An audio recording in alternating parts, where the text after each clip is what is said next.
గీక్షసులు. అనగనగా ఒక ఊళ్ళో ఒక చెవిటివాడు, ఒక గుడ్డివాడు ఉండేవారు. ఇద్దరికీ మంచి సావాసం. ఇద్దరూ ఆ ఊళ్ళోనే అడుక్కొని బతికేవారు. కానీ ఎన్నాళ్ళు దొరుకుతుంది వాళ్ళకు భిక్షం? అందుకని ఆ ఊరు వదిలి దూరదేశాలు పోయి బతుకుదామని ఇద్దరూ కలిసి బయలుదేరారు. దోవలో గుడ్డివాడు చెవిటివాడితో, "ఇదిగో చెవిటి మామ, మన ఇద్దరం ఒక మాట అనుకుందాం. నేను విన్నది నీకు చెబుతాను. నువ్వు చూసింది నాకు చెప్పు. మనకు దొరికిందల్లా చెరిసగం పంచుకుందాం" అన్నాడు. చెవిటివాడు ఎగిరి గంతేసి, "సరే" అన్నాడు. కొంత దూరం పోయేసరికి గుడ్డివాడికి ఒక గాడిద అరుపు వినిపించింది. "ఇదిగో ఇక్కడ దగ్గరలో ఎక్కడో గాడిద ఉంది. దాన్ని పట్టుకు తెద్దాం. మనకు ఏది దొరికినా దాని మీద వేసుకోవచ్చు" అన్నాడు. చెవిటివాడు గుడ్డివాడు చెప్పిన దోవనే పోయాడు. అక్కడ ఒక గుంజకు గాడిద కట్టేసి ఉంది. చెవిటివాడు దాన్ని విప్పి తోలుకు వచ్చాడు. ముగ్గురు మళ్ళీ కొంచెం దూరం పోయాక చెవిటివాడు అన్నాడు, "ఇదిగో గుడ్డిమామ, ఇక్కడ చీమల బారు పోతున్నది" అన్నాడు. "ఇంకేం? కాసిన్ని పైపంచె తీసి కాసిన్ని మూటగట్టు, ఎందుకైనా పనికి రాకపోతాయా" అన్నాడు గుడ్డివాడు.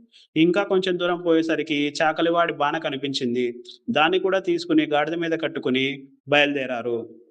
ఇంతలో పొద్దుగుకింది. ఆకాశాన మబ్బు పట్టింది. ఉరుములు, మెరుపులతో వాన వచ్చింది. దగ్గరలో ఏది కనిపిస్తే అందులో తలదాచుకుందాం అనుకున్నారు ఇద్దరు.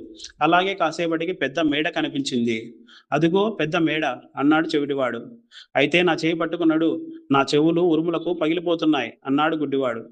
"నాకు ఉరుములు వినిపించడం లేదు. మెరుపులతో నా కళ్ళు పోతున్నాయి" అన్నాడు చెవిటివాడు. చెవిటివాడికి భయం వేసింది. కానీ ఇద్దరూ అకటిక చీకట్లో తడుస్తూ ఇంటికి చేరుకున్నారు. గుడ్డివాడు ఆ ఇంటి మెట్లు, తలుపులు, గడియలు చూసి, "ఇది ఎవడిదో రక్కసుడి కొంపలా ఉంది. మనం ఇంకో చోటికి పోదామా?" అన్నాడు. అనడమైతే అన్నాడు గానీ, ఆ జడివానలో ఎక్కడికని పోతారు? "సరే ఇందులోకే పోదాం పద. ఆ రాక్షసుడు వస్తే నేను సమాధానం చెప్తాను" అంటూ బలవంతంగా తలుపు తోసి లోపలికి వెళ్లి మేడంతా కలియదిరిగారు. లోపల రాక్షసి లేదు, గీక్షసి లేదు. తరువాత బయటికి వచ్చి గాడిదను లోపలికి తోసి ఒక గుంజకు కట్టేశారు. వాళ్ళకు బాగా ఆకలి వేయసాగింది. ఒక గదిలో అన్నపానీయాలు, పళ్ళు పలహారాలు ఉన్నాయి. వాళ్ళు సుష్టుగా భోంచేశారు. కడుపు నిండడంతో వాళ్లకు నిద్ర వచ్చేసింది. ఇద్దరు గురకబెట్టి నిద్రపోసాగారు. ఇంతలో ఎక్కడికో తిరగడానికి పోయిన రాక్షసుడు వచ్చాడు. తలుపులు బిగించి ఉండే వరకు వాడికి కోపం వచ్చింది. "ఎవడు లోపల? తలుపు తీయరా! మిమ్మల్ని చంపేస్తా" అని కేక వేశాడు. ఈ కేకతో గుడ్డివాడికి మెలకువ వచ్చింది. గజగజ వణుకుతూ చెవిటివాడిని లేపి, "విన్నావా కేక? రాక్షసుడు వచ్చాడు" అన్నాడు. "వాడి కేకంటే నాకు లెక్కలేదు.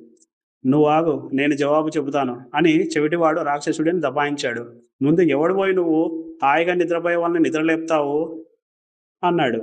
"నేను రాక్షసుణ్ణి. ఇది నా ఇల్లు. తలుపు తీయకపోతే మీ ప్రాణాలు తీస్తాను" అన్నాడు రాక్షసుడు. "నువ్వు రాక్షసుడివైతే మేము గీక్షసులం. ఏమనుకున్నావు? మేము రోజూ రాక్షసుల్నే తింటాం" అన్నాడు చెవిటివాడు బిగ్గరగా. ఆ రాక్షసుడికి ఆశ్చర్యం వేసింది. "మీరు రాక్షసుల్ని తినే గీక్షసులా? ఏది మీ పొట్ట చూపించండి, నేను నమ్ముతాను" అన్నాడు రాక్షసుడు. "అయితే కిటికీ దగ్గరకు రా, చూపిస్తాను" అన్నాడు చెవిటివాడు. రాక్షసుడు కిటికీ దగ్గరకు వచ్చేసరికి గుడ్డివాడు చాకలి బాన తీసుకుని కిటికీకి అడ్డం పెట్టాడు. రాక్షసుడు ఆ బాన తడిపాడు. "అమ్మయ్యో! ఎంత పెద్ద పొట్ట! అయితే బాబు, మీ తలకాయ కూడా చూపుతారా" అని అడిగాడు రాక్షసుడు. గుడ్డివాడు గాడిదను లాక్కువచ్చి కిటికీ ముందు నిలబెట్టాడు.